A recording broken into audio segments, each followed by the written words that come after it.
आता सविस्तर वृत्त। अमरावती इथं महानुभव पंथाच्या कार्यक्रमात राष्ट्रीय स्वयंसेवक संघाचे सर्वेसर्वा मोहन भागवत यांनी हजेरी लावली।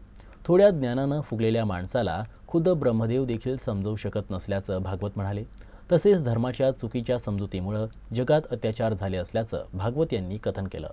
पण ज्ञान लव दुर्विदग्ध, थोड्याशा ज्ञानाने खूप फुगलेला ब्रह्मापि नरम न रंजयती, त्या माणसाला ब्रह्मदेव सुद्धा समजवू शकत नाही।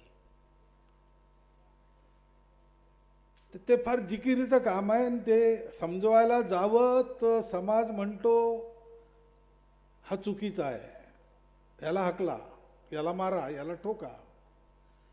हे समाजाचं सहन करून समजावं लागतं। धर्म हा समजावा लागतो, पण तो नीट नाही समजला तर त्या धर्माच्या अर्धवट ज्ञानाने अधर्म होतो। जगामध्ये धर्माच्या नावाखाली जितके अत्याचार झाले आहेत ते या चुकीच्या समजुतीमुळे झाले आहेत। आणि म्हणून तो धर्म समजवायचं काम करणारे संप्रदाय असावे लागतात। नुसते पंथ असून चालत नाही। बाबांनी गोष्ट केली, विवेक पाहिजे।